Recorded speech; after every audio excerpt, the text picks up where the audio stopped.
அன்பான மகள் வந்தார் அம்பானி நானாகி. ஹானஸ்டாக சொல்லணும்னா எனக்கு மெயின் ரோல் மாடல்னு பர்டிகுலராக எந்த பர்சனும் கிடையாது. பட் நான் மீட் பண்ணுற ஒவ்வொருத்தவங்க கிட்ட இருந்தும் நான் ஒரு விஷயம் கண்டிப்பாக த்ரூ அவுட் த லைஃப் எடுத்துகிட்டு இருக்கேன். ஃபஸ்ட்டு அப்பா கிட்டேருந்து ஸ்டார்ட் பண்ணுறேன். எனக்கு சின்ன வயசுலேயே அப்பா தவறிட்டாங்க. பட் 25 இயர்ஸ் 30 இயர்ஸ் ஆச்சு. இப்போ நான் சொந்த ஊருக்கு போனாலும் பழைய ஊரில் இருக்கிறவங்க யார் பார்த்து பேசினாலும் கண்ணீர் விட்டுருவாங்க. அப்பா அப்பா அப்படி செஞ்சார், அப்பா இப்படி செஞ்சார், அப்பானால தான் இந்த ஊரே இருந்தது. எங்களை அப்போவே கூட்டிகிட்டு போய் ஜெயலலிதா அந்த இதெல்லாம் வரும்போது ஊரில் இருக்கிறவங்களாம் பார்க்க முடியுமானே தெரியல. இந்த ஊர் கிராமத்தில் இருந்தவங்களாம் ஃபர்ஸ்ட் லைனில் கூட்டிகிட்டு போய் உட்கார வச்சு பண்ணினார். அவர் போனது இந்த ஊருக்கே ஒரு இழப்புங்கிற மாதிரி எல்லாரும் பேசுவாங்க. பட் அதை ஃபீல் பண்ணுற இது நமக்கு இல்லை. பட் எல்லாரும் நம்ம அதை சொல்கிறாங்க. இருந்திருந்தால் நம்ம இன்னும் ரொம்ப நல்லா இருந்திருக்கலாங்கிற ஒரு ஃபீல் மட்டும் இருக்கும்.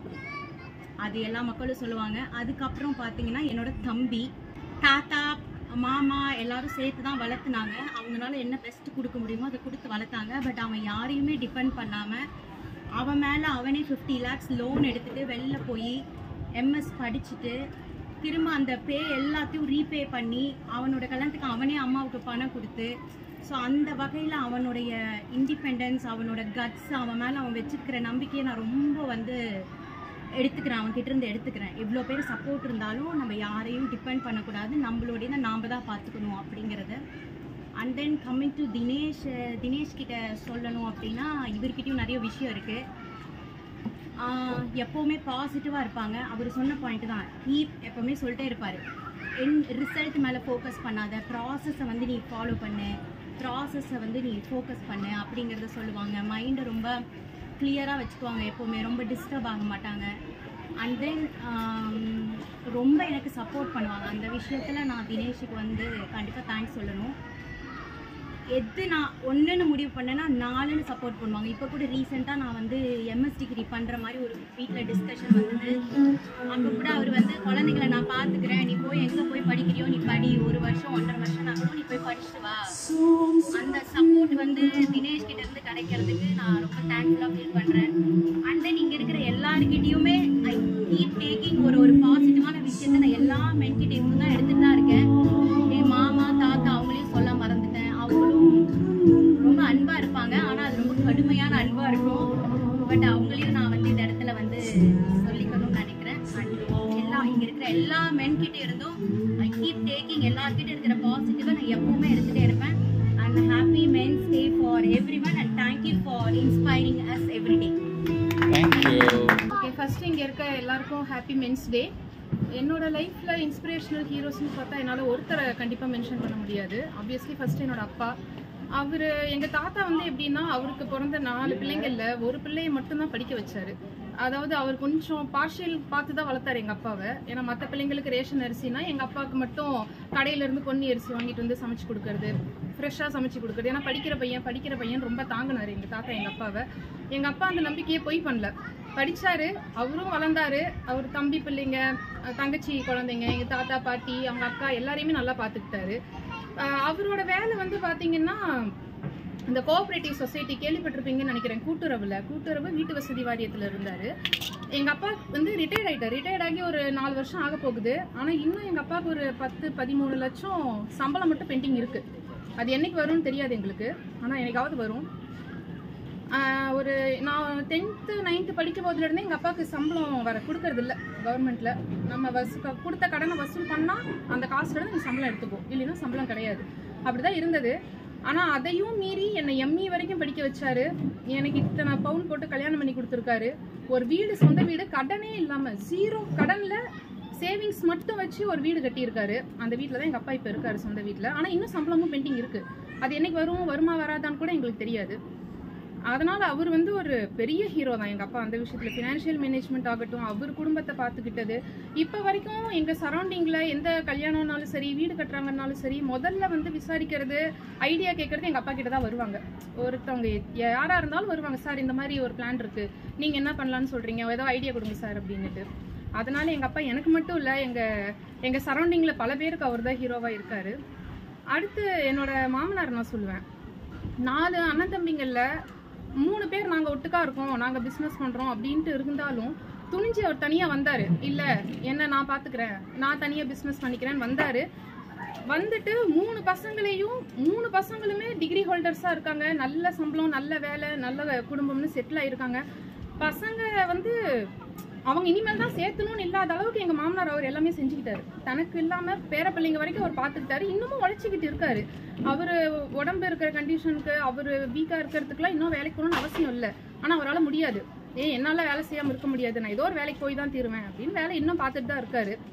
அவரும் ஒரு மிகப்பெரிய ஹீரோ தான். அவர் வந்து பல விஷயங்கள்ல ஸ்டபர்னா இருப்பாரு. எங்க குடும்பத்துல எல்லாருமே வந்து அவர்கிட்ட பேச யோசிப்பாங்க, என்னப்பா இவரு எதுக்கு எடுத்தாலும் சிடுசிடுன்னு பேசிடுவாரு அப்படின்னு. ஆனா அவர் ஏன் சிடுசிடுன்னு இருக்காருன்னா, அவர் எடுக்கிற முடிவு அவ்வளவு ஸ்ட்ராங்கான முடிவா இருக்கும்.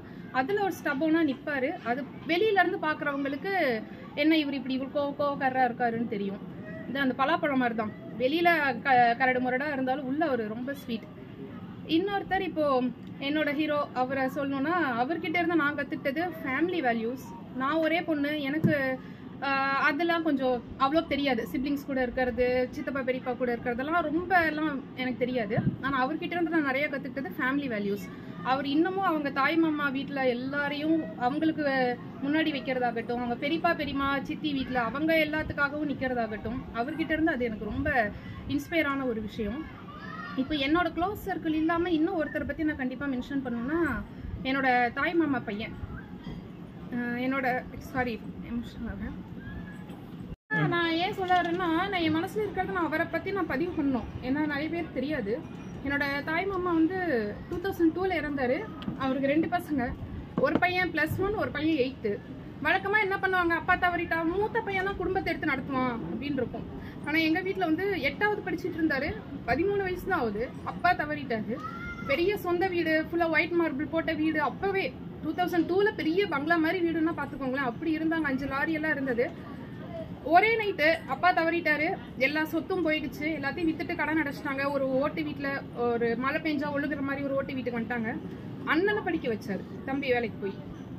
அண்ணனை வந்து ME வரைக்கும் படிக்க வச்சாரு. அண்ணன் வந்து இப்போ சென்ட்ரல் பேங்க் ஆஃப் இந்தியால ஒர்க் பண்ணிட்டு இருக்காரு. மும்பைல இருக்காங்க. அவர் குழந்தைங்கலாம் இருக்காங்க. ஏத்தி விட்ட ஏணி இன்னும் திருச்செங்கோட்டில் தான் இருக்காரு. அதே பேக்கரி கடையில தான் இருக்காரு. அதே காடா துணியில தான் இன்னும் சட்டை பெல்ட் போட்டு இன்னும் ஒரு தகரத்துக்கு கீழே தான் அந்த வெயில வேலை செஞ்சுட்டு இருக்காரு. எனக்கு வந்து என்னோட வாழ்க்கையில் நான் ரொம்ப கடவுள்கிட்ட வேண்டிக்கணும்னா, ஏதோ ஒன்று எங்க தீபன் மாமாக்கு ஏதோ ஒரு நல்லது இன்னும் கொஞ்சம் சேர்த்து கொடுத்துருக்கலாம் அப்படின்னு நினைக்கிறேன். எனக்கு ரொம்ப இது மனசு எப்பவுமே உறுத்தலா இருக்கும். அவர் ஏற்றி விட்டவங்க எல்லாம் நல்லா இருக்காங்க, ரொம்பவே நல்லா இருக்காங்க. ஏணி இன்னும் கொஞ்சம் நல்லா இருந்திருக்கலாம். இன்னும் கஷ்டப்பட்டுட்டே இருக்கு அந்த ஏணி. அது நான் ரொம்ப எனக்கு அவரை பார்க்கும் போதெல்லாம் ஒரு மாதிரி ஃபீலிங்கா இருக்கும். வந்து எங்க மாமா, எங்க தீபன் மாமா பத்தி ஏதாவது ஒரு இடத்துல பதிவு பண்ணணும்னு ஆசை. ஆனா இது வந்து என்னோட தீபன் மாமாவுக்கு நான் வந்து கொடுக்குற ட்ரிபியூட்டா நினைச்சுக்கிறேன். ரொம்ப தேங்க்ஸ். இது ஏற்பாடு பண்ணவங்களுக்கு எல்லாத்துக்கும் ரொம்ப தேங்க்ஸ். ஆனா கூட அவர் வீடியோல ஒரு டைம் சொல்லியிருப்பாரு, பிறக்கிறப்ப ஏழையா பிறக்கிறது தப்பு இல்லை, பட் சாகிறப்ப ஏழையா இருக்கக்கூடாது. என் அப்பா வந்து பிறக்கிறப்ப நாட்டாமக்கா இருந்தது. ஊர் சைட்லாம் சொல்லுவாங்க நாட்டாம அப்படின்னு சொல்லிட்டு. அவங்களோட பேரை எங்க பாட்டி தாத்தா 2 பேருமே நாட்டாமக்கா வீட்டு இது. அந்த காலத்திலேயே பயங்கர ரிச். பட் அவங்க 2 பேருக்கும் சின்ன வயசுலயே கல்யாணம் பண்ணி வச்சுட்டாங்க. கல்யாணம் ஆனோன்னா 5 குழந்தைங்க. அதுல 2 குழந்தைங்களுக்கு மூளை வளர்ச்சி இல்லை. 2 குழந்தைங்க பொன் குழந்தைங்க. எங்க அப்பா ஒருத்தர் தான் பையன்.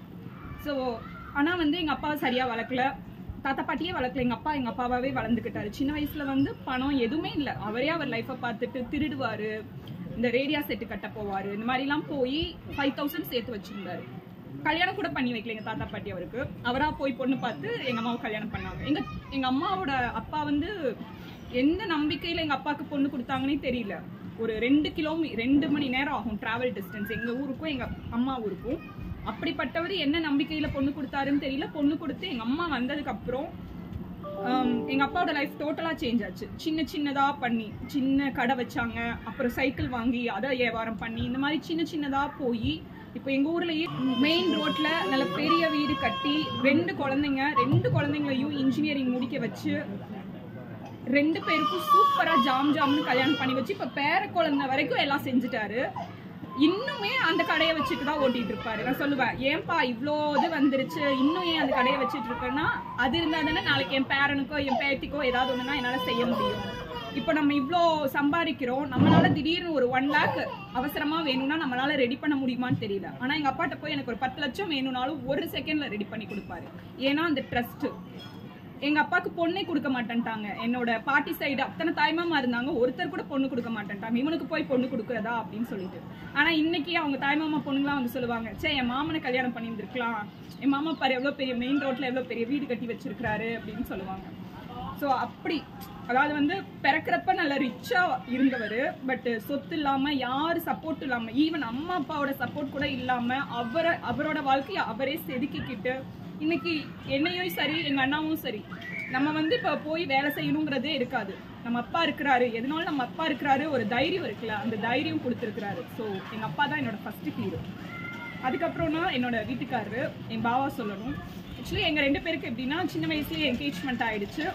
கல்யாணம் வந்து என்கேஜ்மெண்ட் ஆன 2 இயர்ஸ்ல கல்யாணம். ஸோ என்னோட ஸ்டடீஸ் வந்து நான் டிஸ்கண்டினியூ பண்ணி ஆகணுங்கிற சுச்சுவேஷன். என் அம்மா அப்பாவும் அதுக்கு வந்து கல்யாணம் பண்ணிட்டு படிச்சுக்கோ அப்படின்லாம் சொன்னாங்க. பட் அவர் தான் வந்து இல்லை நீ படிக்கணும், படித்தாதான் நம்மளுக்கு வந்து கரெக்டாக இருக்கும் அப்படின்னு அந்த இடத்துல வந்து டெசிஷன் எடுத்தார். அதுக்கப்புறம் அவருக்கு இந்த கமோடி ஆஃபர் வந்தப்போ கூட எத்தனை பேர் அதை அக்செப்ட் பண்ணியிருப்பாங்கன்னு தெரியல. ஏன்னா வந்து கல்யாணம் என்கேஜ்மெண்ட் ஆயிருக்கு, எல்லாரும் சொன்னாங்க இப்படியெல்லாம் போகக்கூடாது, என்கேஜ்மெண்ட் ஆனதுக்கப்புறம் ஊருக்குலாம் போகக்கூடாது அப்படின்லாம் சொன்னாங்க. பட் வந்து நான் போய் கொஞ்சம் இதானாதான் நம்ம லைஃப் நல்லா இருக்கும் அப்படின்னு அந்த டெசிஷன் எடுத்தாரு. அதை ஃபர்ஸ்ட் சொல்லணும். என்னை படிக்கிறதுக்கு ஃபுல்லாக நான் முடிச்சதுக்கு ரீசனே வந்து அவர் தான். அதுக்கப்புறம் குழந்தைங்கலாம் ஆயிடுச்சு, எனக்கு வேலைக்கு போகணுங்கிற ஒரு இன்ட்ரெஸ்டே இல்லாமல் தான் இருந்தேன். இப்போ அவர் தான் சொல்லுவார், நீ அவ்வளோ கஷ்டப்பட்டு படித்த காலேஜ் டாப்பர், ஏன் உன்னை வேஸ்ட் பண்ணுற, நான் ஹெல்ப் பண்ணுறேன் உனக்கு அப்படின்ட்டு. என் அம்மா அப்பா கிட்ட நான் பேசவே கிடையாது, அவர் தான் என் அம்மாட்ட பேசி எங்கள் அம்மா வர வச்சு இவ்வளோ ஸ்டெப் எடுத்து எனக்காக பண்ணார். ஸோ சொல்லுவாங்களே ஹஸ்பண்ட்ஸ் வந்து ரொம்ப செல்ஃப்லெஸ்ஸாக இருக்கணும். என் அப்பா அப்படி தான், எங்கள் அப்பா மாதிரி தான் எனக்கு ஒரு ஹஸ்பண்ட் வரணும்னு நினச்சேன். இப்போ அதை விட ஒரு டபுள் மடங்கு ஒரு செல்ஃப்லெஸ்ஸாக தான் இவர் வந்திருக்கிறாரு. என் அப்பா கூட எங்கள் அம்மா கிட்ட எல்லா பணத்தை கொடுத்து எங்கள் அம்மாவை செலவு பண்ண வைப்பாரான்னு தெரியல. ஆனால் இவர் வந்து அவர் சம்பாதிக்கிற பணமும் சரி, இப்போ நான் ஒர்க் போனதுலேருந்து எல்லாமே நான் தான் ஹேண்டில் பண்ணுறேன். எத்தனை ஹஸ்பண்ட்ஸ் அப்படி விடுவாங்கன்னு தெரியல. ஏன்னா நீ அதில் ஸ்ட்ராங்காக இருக்க, நீ டீல் பண்ணு, எனக்கு ஒன்றுமே பிரச்சனை இல்லை. அந்த ஹஸ்பண்ட் அப்படிங்கிற ஒரு இதே காமிச்சிக்க மாட்டார். உனக்கு அது நல்லா வருது, நீ நல்லா பண்ணுற, உனக்கு அந்த இதெல்லாம் தெரியுது, எப்படி சேமிக்கணும்லாம் தெரியுது, நீ பண்ணு அப்படின்னு ஒரு இது கொடுக்குறாங்கல்ல. எத்தனை ஹஸ்பண்ட்ஸ் கொடுப்பாங்கன்னு தெரியல. என் ஹஸ்பண்ட் எனக்கு அந்த ஃப்ரீடம் கொடுத்துருக்குறாரு. ஸோ என்னோட மெயின் ஹீரோ, எங்கள் அப்பாவை விடவே நான் என்னோட பெரிய ஹீரோனா என் ஹஸ்பண்டை தான் சொல்லுவேன். ஃபர்ஸ்ட் ஆஃப் ஆல் எல்லாத்துக்குமே ஹாப்பி மென்ஸ் டே. எல்லாரும் சொன்ன மாதிரி என்னோட ஃபஸ்ட்டு ஹீரோவுமே என்னோட அப்பா தான். ஃபஸ்ட்டு அவரை பற்றி சொல்லணுன்னா, ஆக்சுவலாக அவர் வந்து சின்ன வயசுலேயே ஒரு ஆக்சிடெண்ட்டில் கை இழந்தவர். எங்கள் அப்பாவுக்கு கை இல்லை. அந்த கஷ்டத்துலேயும் எங்கள் 2 பேர்த்த படிக்க வச்சாரு. ஒரு ஆக்சிடெண்ட்டில் கை போயிடுச்சு எங்கள் அப்பாவுக்கு. ஆனால் ஒரு பெரிய ஸ்போர்ட்ஸ் பிளேயர், ரொம்ப ரொம்ப அத்லெட் ஸ்போர்ட்ஸ் பிளேயர். அவரு ஒரு கை இல்லாம அவ்வளோ தூரம் ஸ்போர்ட்ஸுக்கு போனாரு. ஒரே ஒரு சான்ஸ் அவருக்கு இருந்திருந்ததுன்னா பணம். இப்போ ஆனால் ஊர்லேயே பெரிய இதாக வாழ்ந்த குடும்பம். எங்கள் தாத்தாக்கு வந்து இன்னொரு ஃபேமிலி இருந்தது, அந்த ஃபேமிலி பார்த்துக்கணும் அப்படிங்கிறக்கோசரம் எங்கள் தாத்தா வந்து எங்கள் அப்பாவுக்கு பணம் தரல. ஒரே ஒரு சான்ஸ் எங்கள் அப்பாவுக்கு அந்த அன்னைக்கு ஆஸ்திரேலியா போகிறதுக்கான வாய்ப்பு இருந்தது. பாஸ்போர்ட்டு, வீசா எல்லாமே எடுத்து வச்சு, டிக்கெட்டுக்கு பணம் கொடுக்கவே மாட்டேன், நீ எங்கே போய் கடன் வாங்கி என்னமோ பண்ணிக்கோ அப்படின்ட்டாரு. எங்கள் தாத்தா கை விரிச்சிட்டாரு. அதுலேருந்து மனசு விட்டவர் ஸ்போர்ட்ஸ்லேருந்து வெளியே வந்தார். ஆனால் எங்கள் தாத்தா பாட்டியோடையே தான் இருந்தார். எங்கள் ஆயா எல்லாமே இருந்தாங்க. அப்புறம் எல்லாருமே ஈரோடு ஷிஃப்ட் ஆங்க நாங்கள் கோபியிலேருந்து. அப்போ வந்து எங்கள் அம்மா கல்யாணம் பண்ணிட்டு வந்தார். எங்கள் அம்மா வீட்டிலலாம் எதிர்த்தாங்க, நீ ஒரு கை இல்லாதவரை எப்படி கல்யாணம் பண்ணி வாழ்ந்து காட்டுவ அப்படின்னு சொல்லிட்டு. ஆனால் எங்கள் அம்மா ஒரே ஸ்ட்ராங்காக சொல்லிட்டாங்க, நான் அவரை பண்ணிக்கிறேன், ஏன் அவருக்கு ஒரு கையாக நான் இருக்க மாட்டேனா, அவருக்கு ஒரு கை இல்லைன்னா என்ன, நான் ஒரு கையாக இருந்து நான் அவரை கல்யாணம் பண்ணி நான் வந்துக்கிறேன் அப்படின்ற மாதிரி எங்கள் அம்மா கல்யாணம் பண்ணிட்டு வந்தாங்க.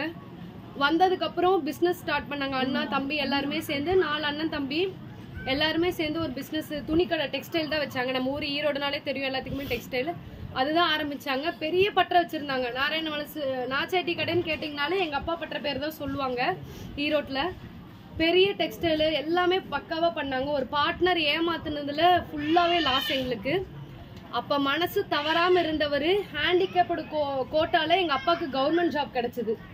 எங்கள் அப்பாவுக்கு ஹேண்டிகேப்டு கோட்டாவில் 2003 எங்கள் அப்பாவுக்கு கவர்மெண்ட் ஜாப் கிடச்சிது. சொன்னால் நம்ப மாட்டீங்க, வெறும் 4000 ரூபா சம்பளத்தில் எங்கள் அப்பா ஜாயின் பண்ணேன். அந்த காலத்தில் 2003 நாங்கள் 2 பொட்டை பிள்ளைங்க. 4000 ரூபாய் சம்பளத்தில் ஜாயின் பண்ணார். 1000 ரூபாய் வாடகை கொடுத்து ஒரு வீட்டில் இருந்தோம். எங்கள் அம்மா எங்கள் அப்பா கஷ்டப்படுறாங்கன்னு ராப்பகலாக பற்ற வேலைக்கு போனாங்க எங்கள் அம்மாவும் எங்கள் அப்பாவும். எங்கள் அம்மாவோட காலில் இன்னும் பார்த்தீங்கன்னா அந்த புண்ணு அப்படியே இருக்கும். எங்கள் அம்மாவும் ஒரு ஹீரோவாக தான் நான் சொல்லுவேன் நான் என் லைஃப்பில். எங்களுக்காக போனாங்க. எங்கள் அப்பா இப்படி இருக்கிறத பார்த்து எங்கள் அம்மாவும் ரொம்ப சப்போர்ட் பண்ணாங்க. எங்கள் அப்பாவுக்கு 4000 ரூபாய் சம்பளம், எங்கள் அம்மாவோட பற்ற பணம் 1000 ரூபாய். இந்த 5000 வச்சு தான் எங்கள் குடும்பத்தையே நாங்கள் ஓட்டினோம். ஓட்டி கடைசியில் 2011 வந்துச்சு, 2007 வந்துச்சு. எங்கள் அக்கா 12th படிக்கிறா. எங்கள் அக்கா 12th படிக்கும் போது அவனால் வேண்டாம் தங்கச்சி படிக்கட்டும், நான் மறுபடியும் போய் படித்தேன்னா அவளால் உங்களுக்கு ஃபீஸ் கட்ட முடியாது அப்படின்னு சொல்லிட்டு அவளை பெருமையான இந்த இடத்துல சொல்லுவேன். அவளும் ஒரு ஃபிசிக்கல் ஹேண்டிகேப்டு பர்சனை தான் கல்யாணம் பண்ணிக்கிட்டான். எங்கள் அப்பா இப்படி இருக்கிறத பார்த்து அவளும் ஒரு ஹேண்டிகேப்டு பர்சனை தான் கல்யாணம் பண்ணிக்கிட்டா. அவளையும் நான் இந்த இடத்துல பெருமையாக சொல்லுவேன். எனக்காக கல்யாணம் பண்ணி இன்னைக்கு அவள் ரொம்ப சின்ன வயசுலேயே கல்யாணம் பண்ணிட்டாங்க. அப்பா இப்படி இருக்கிறத பார்த்துட்டு அவளும் வந்து ஒரு கால் வந்து எங்கள் மாமா கொஞ்சம் கால் வந்து இதாக இருக்கும், ஊனமாக இருக்கும். அவர் தான் கல்யாணம் பண்ணிக்கிட்டா. எங்கள் அப்பாவே நீ கல்யாணம் பண்ணிட்டம்மா, இவருக்கு என்னம்மா நான் கல்யாணம் பண்ணிக்கிறேம்மான்னு ஒரு பெருமையாக அந்த இடத்துல சொல்லி அவள் கல்யாணம் பண்ணிக்கிட்டா. எனக்கு ரொம்ப அவள் இல்லைன்னா நான் இப்போ யூனிவர்சிட்டி லெவல் நான் போய் படிச்சுட்டு வந்திருப்பேனா அப்படிங்கிறது எனக்கு சத்தியமாக தெரியாது. அவள் பண்ணா. அதுக்கப்புறம் நான் ஒரு பொண்ணு தான். 2011 தான் எங்கள் அப்பாவுக்கு வந்து ஜாப்பே பர்மனெண்ட் ஆச்சு. அந்த 4000 ரூபாய் சம்பளத்திலிருந்து 2011 தான் எங்கள் அப்பா வந்து 12000 ரூபாய் ஸ்கேலுக்கு வராரு. 2018 நான் அதாவது எனக்கு கல்யாணம் ஆகிறதுக்கு 1 இயர் ஒரு 6 மாதம் என்னவோ முன்னாடி தான் வந்து எங்கள் அப்பாவுக்கு வந்து சூப்பரண்ட் போஸ்ட் வந்தது பழனியில். அது முருகர் அருளா என்ன எனக்கு சத்தியமாக தெரியாது. பழனியில் ஒரு நல்ல போஸ்ட்டில் போனார். இன்னைக்கு வரைக்கும் அவர் வந்து பழனியில் வந்து மிகப்பெரிய ஒரு பழனியில் போய் சுகுமார் சார் அப்படின்னு சொன்னாலே வந்து ரொம்ப பெருமையாக சொல்லுவாங்க. ஓ அவரா ரொம்ப நல்ல மனுஷன், நீங்கள் தான் அவங்க பொண்ணா. அந்த இதுலேயும் வந்து என்னை வந்து கல்யாணம் பண்ணி வச்சாங்க. அவங்க கேட்குற பவுனு எல்லாமே போட்டு அந்த கஷ்டத்துலேயுமே வந்து எனக்கு கல்யாணம் பண்ணி வச்சாங்க. என்னோட லைஃப்பில் செகண்ட் ஹீரோ ஆப்வியஸாக எல்லாத்துக்குமே அவங்க ஹஸ்பண்ட் தான். அதாவது அவரை கல்யாணம் பண்ணிட்டு வந்தபோது கொஞ்சம் நல்லா இருந்தோம். நாங்கள் இந்த கோவிட் டைமில் வந்து எனக்கு ஒரு ஹெல்த் இஷ்யூ, மிகப்பெரிய ஹெல்த் இஷ்யூ வந்துச்சு. அப்போ தம்பி வந்து பால் குடிக்கிற வயசு அவனுக்கு. எனக்கு வந்து அந்த ஹெல்த் இஷ்யூவில் நிறைய டாக்டர்ஸ் ரொம்ப பயப்படுத்தி விட்டுட்டாங்க. அது இருக்குது இது இருக்குன்னு சொல்லி ரொம்ப பயப்படுத்தி விட்டுட்டாங்க. நான்லாம் துவண்டு போய் உட்காந்துட்டேன். ஆனால் உன்னாலே முடியும், நீ வா, நீ உன்னால் முடியும், எல்லாமே முடிஞ்சிரும், நீ ஏன் இவ்வளோ வந்து கஷ்டப்படுற, உன்னால் எல்லாமே முடியும் அப்படின்னு சொல்லி அந்த கோவிட் டைமில் பால் குடிக்கிற குழந்தைய ஓகே நீ வா, நீ வரலாம் உன்னால் முடியும்ன்ட்டு 2 மாதம் நான் அந்த பெயினில் ரொம்ப கஷ்டப்பட்டேன். எல்லாத்துக்குமே ரொம்ப சப்போர்ட்டிவாக இருந்தார். காலையில் காலேஜ் போயிட்டு வருவார், மறுபடியும் என்னை வந்து பார்த்துக்குவார். எல்லாத்துக்குமே ரொம்ப சப்போர்ட்டிவாக இருந்தார். கோவிட் முடிஞ்சு ஊருக்கு போய் ஒரு பண விஷயத்தில் பெரிய லாஸ் ஆனோம். 15 லட்சம் to 20 லட்ச ரூபா முழுசாக லாஸ் ஆகிட்டோம் நாங்கள். நான்லாம் வந்து ரொம்ப வந்து துவண்டுட்டேன். கடவுளே இல்லை, இனிமேல் இந்த சாமியவே கும்பிடக்கூடாது, எல்லாமே கல், எல்லாமே என்னை பொய்யாக்கிருச்சு அப்படின்னு சொல்லி ரொம்ப துவண்டு போய் உக்காந்தேன். ஆனால் அந்த சமயத்தில் வந்து நான் ஒரே வார்த்தை தான் என்கிட்ட சொன்னார், நான் இருக்கேன் உனக்கு, இந்த விட்ட பணம் சம்பாரிச்சு காட்டி இன்னைக்கு இந்த இடத்துல என்னை வந்து கூட்டிகிட்டு வந்து நின்று வச்சிருக்காரு. நான் ஒரு வேலைக்கு போகிறதுக்கு, என்னை வந்து லைஃப்பில் வந்து ஒரு இடத்துல கொண்டு போய் அச்சீவ் பண்ணுறதுக்கு, நான் வந்து ஸ்ட்ரெஸ்ஸாக உட்காரணும், என்னை பூஸ்ட் பண்ணுறதுக்கு, எல்லாத்துக்குமே எனக்கு பக்கபலமாக இருக்கிறது முதல்ல என்னோட ஹஸ்பண்ட் தான். உண்மையாலுமே நான் வந்து 2 ஹீரோக்கு ரொம்ப தேங்க்ஸ் சொல்லணும். ஒன்று வந்து என் அப்பா, ஒன்று வந்து என்னோட ஹஸ்பண்டு. என் ஹஸ்பண்ட் இல்லைன்னா நான் இன்னைக்கு இந்த இடத்துல வந்து நின்றுப்பேனா அப்படிங்கிறது என்னோட மிகப்பெரிய கேள்வி தான் என்னோட லைஃப்பில். நான் அந்த விஷயத்தில் நான் என் ஹஸ்பண்டுக்கு மிகப்பெரிய தேங்க்ஸ் சொல்லிக்கணும். Happy men's day to all everyone. Sorry. உண்மையாலுமே இந்த டாக் வந்து இவ்வளோ உணர்ச்சி வசமாக ஆகணும்னு நினைக்கவே இல்லைங்க. ஏன்னா அந்த அளவுக்கு வந்து ஒரு மென்னும் வந்து அவங்க வாழ்க்கையில் வந்து அவங்களால முடிஞ்ச பெஸ்ட்டை வந்து கொடுத்துருக்காங்க அப்படிங்கிறத இந்த வீடியோஸே போதும் நம்மளுக்கு தெரிஞ்சுக்கிறதுக்கு.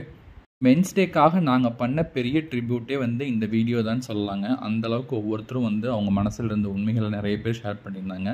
So thank you everyone for participating in Men's Day organized by FAC, and once again thank you FAC for organizing such a great event. Thank you. Bye bye.